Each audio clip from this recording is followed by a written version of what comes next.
Hello, welcome to Chapter 6 of Security Plus. Today we're covering application security. This chapter spans domains 2, 4, and 5. Take a quick look at the topics we'll cover.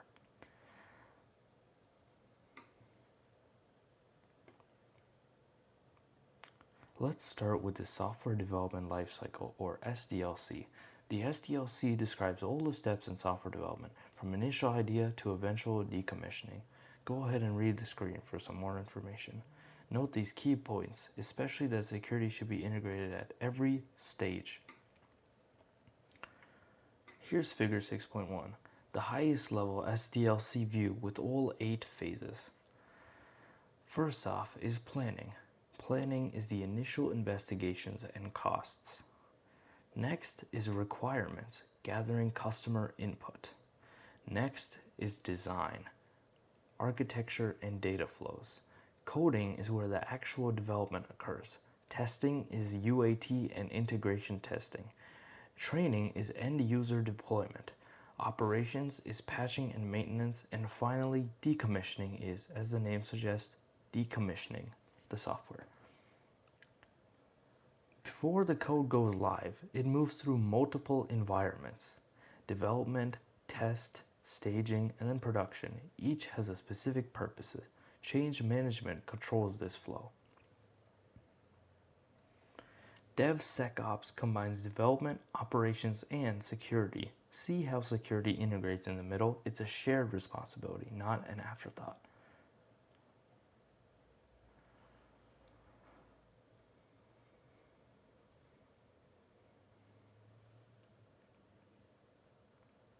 This is figure 6.2, the CI/CD pipeline. CI stands for continuous integration. It covers code, build, and test. CD is continuous deployment. It handles release, deploy, operate, and monitor. Without proper security, this pipeline can deploy vulnerabilities directly to production. OWASP provides these 10 proactive controls. Read the screen now for what they are. For the exam, focus on input validation, number 5. That's heavily tested. There are 2 testing approaches to know: static analysis, where you review code without running it, and dynamic analysis, where you execute the code with test input. Remember, static is reading, dynamic is running. Fuzzing sends random invalid data to test how applications handle unexpected input. It's great for finding input validation issues and crashes, but it only catches simple problems.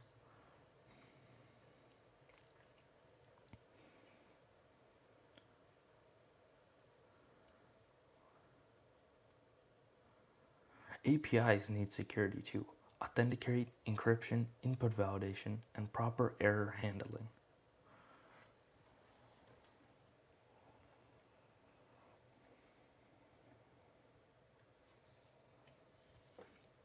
So here's your part 1 summary. Pause the video if you need to review.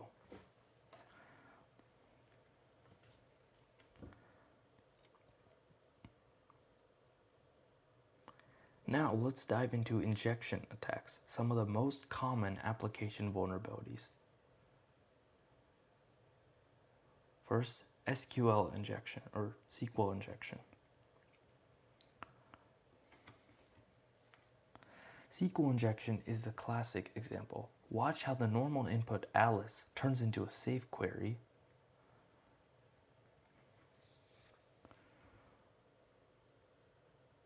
but this malicious input, or 1 equals 1, bypasses authentication entirely, because 1 equals 1 is always true.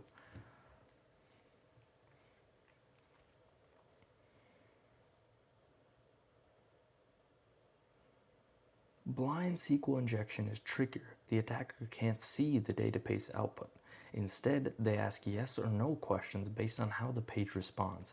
Different responses reveal information.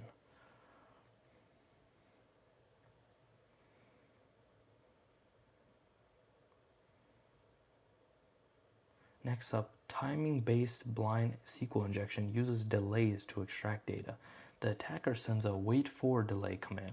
If the page takes longer to load, that's a yes.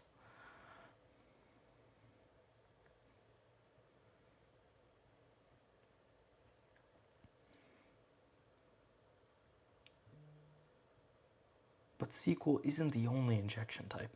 LDAP, XML, DLL, and HTML injection all follow the same principle, inserting code where data is expected.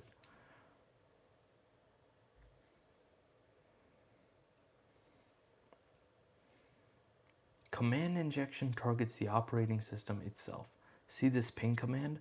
By adding a semicolon, the attacker runs a cat/etc/passwd, exposing system files.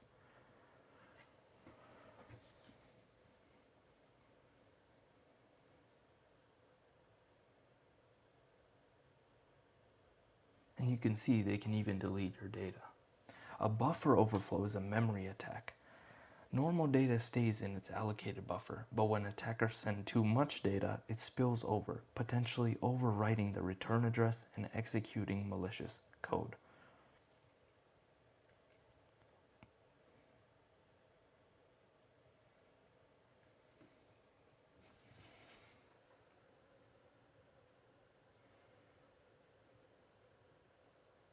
Race conditions exploit timing. TOC-T-TOU, time of check to time of use. There's a gap between when you check something and when you use it. Attackers exploit this window.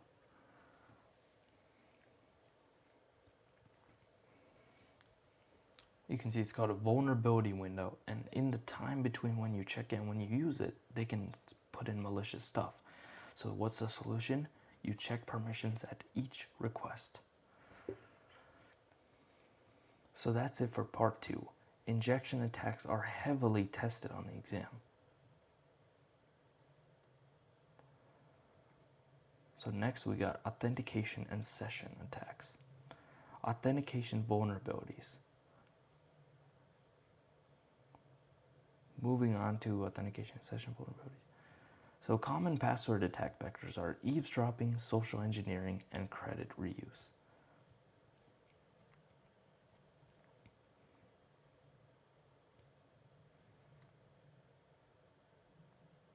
Okay, I said it a bit earlier, but yeah, common password attack vectors include eavesdropping, social engineering, and credential reuse. So what are some default credentials? What is the problem with default credentials? You should never leave them. Admin being admin, root being root. Attackers try these first.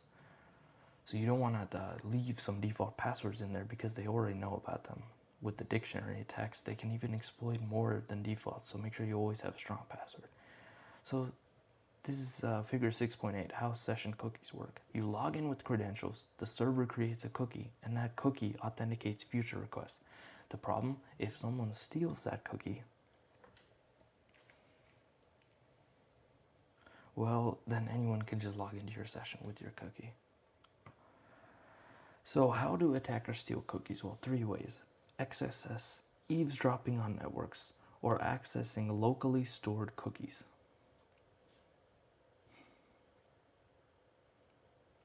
So protection, use secure cookies that are only transferred over HTTPS. A session replay attack. The attacker captures a valid session and then replays it to impersonate the user. The server cannot tell the difference.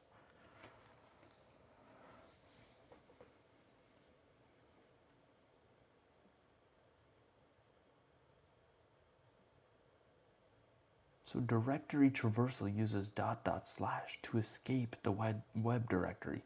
So starting from the web root, each .. goes up 1 level, eventually reaching sensitive files like /etc/password. Cross-site scripting. Reflected cross-site scripting, also called non-persistent, is where the attacker embeds a script into a URL. When clicked, the server reflects that script back to the victim's browser, which executes it.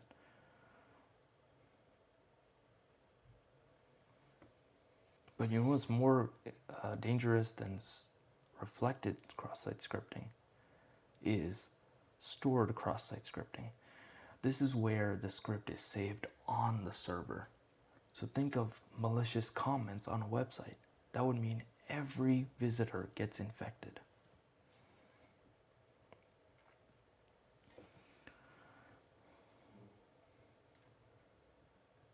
So a CSRF, which is a cross-site request forgery, is where the victim's browser is tricked into making requests they didn't intend. Their valid session cookie gets sent with the malicious request.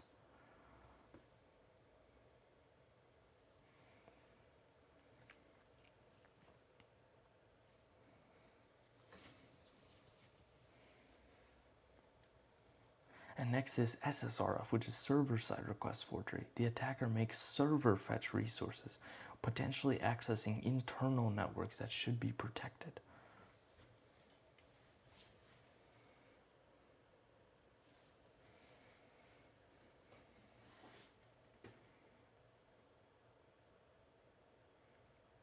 So that's it for part 3. And remember, cross-site scripting and cross-site request forgery are favorites on the exam.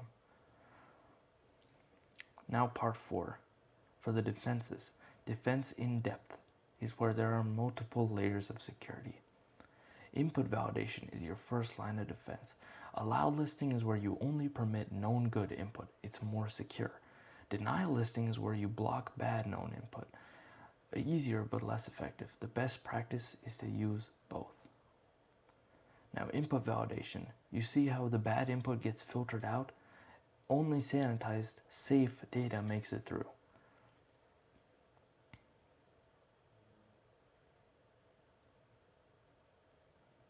Yeah, I spoke a little ahead, but here you go.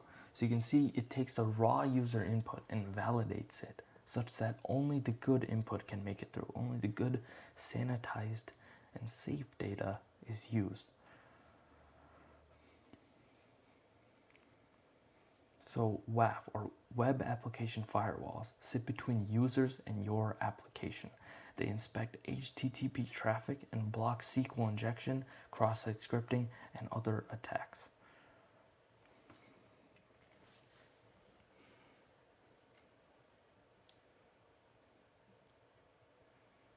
Parameterized queries are the solution to SQL injection. The input is always treated as data, never as executable code. Use prepared statements.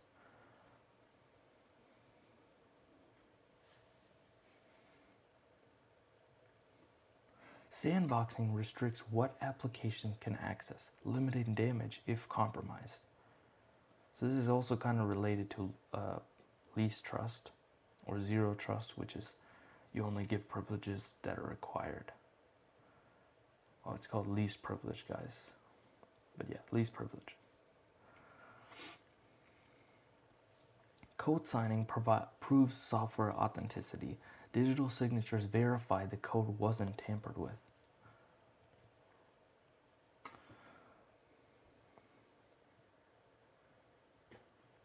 Public key, private key. You guys gotta remember these. Bad error handling leaks information. Generic errors to users, detailed logs for administrators. That's what you want.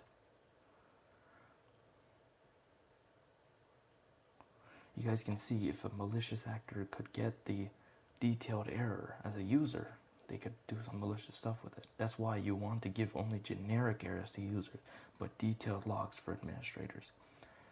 Now, SOAR, or Security Orchestration, Automation, and Response. It automates repetitive security tasks such as ticket creation, user provisioning, and escalation.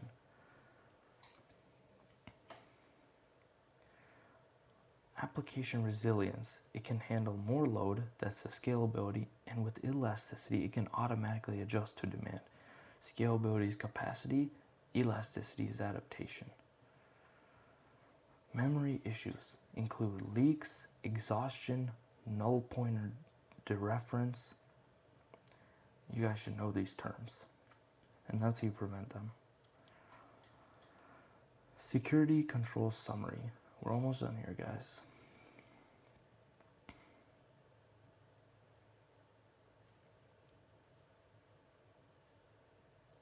Alright, time to test your knowledge with 20 review questions.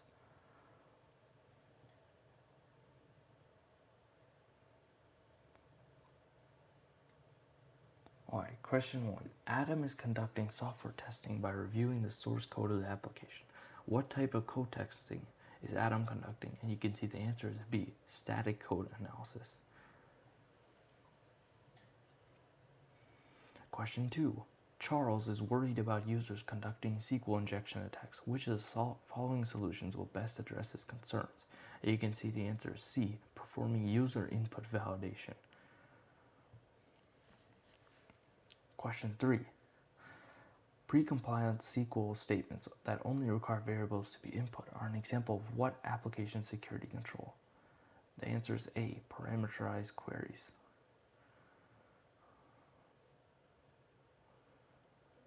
Question 4. During a web application test, Ben discovers that the application shows SQL code as part of an error to application use. What should he note in his report?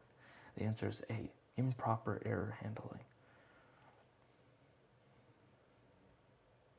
Question 5. The application Scott is writing has a flaw that occurs when two operations are attempted at the same time, resulting in unexpected results when the two actions do not occur in the expected order, and the flaw is a race condition. Question 6. Every time Susan checks code into her organization's code repository, it is tested, validated, and then accepted, it immediately goes into production. What's the term for this? And the answer is B, continuous delivery. Question 7. Tim is working on a change to a web application used by his organization to fix a known bug. What environment should he be working in? And the answer is B, development.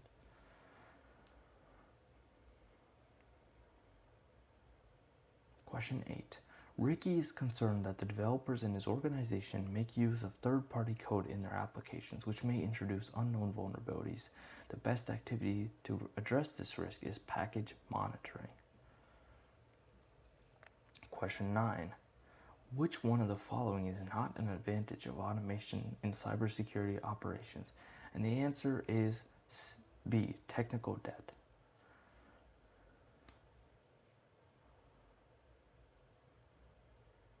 Question 10. Chris is creating a script that will automatically screen any user requests and flag those that exceed normal thresholds for manual review. Which term best describes this? Guardrails.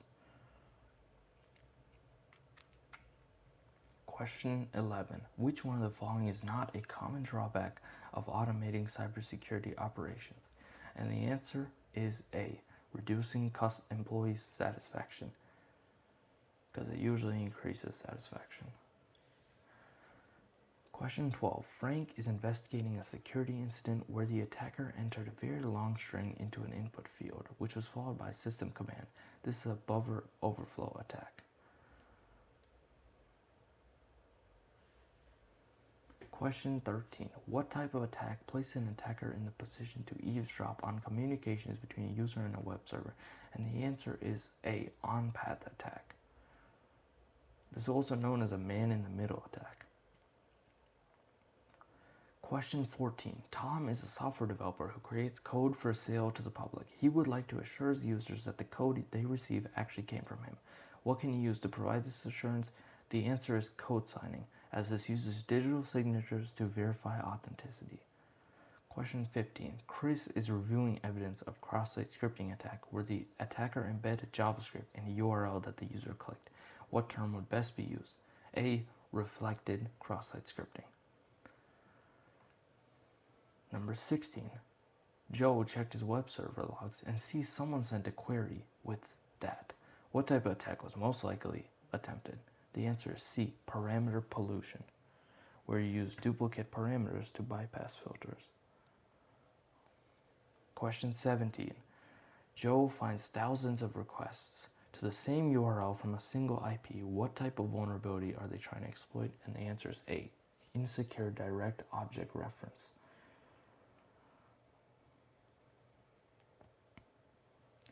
Question 18. Joe finds the request, my company, what kind of attack was most likely committed? The answer is C, directory traversal.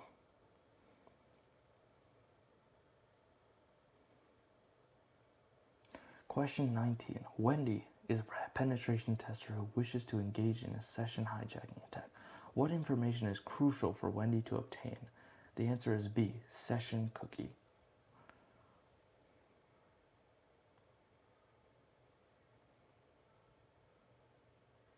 Joe is examining the logs for his web server and discovers that users sent input to web application. What type of attack were they attempting? The answer is A, timing-based SQL injection. And that's the review. Today we covered these topics in application security. So good luck to you guys on your Security Plus exam.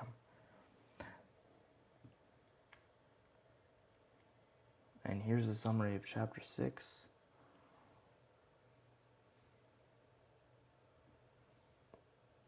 And that's it for Chapter 6, Application Security.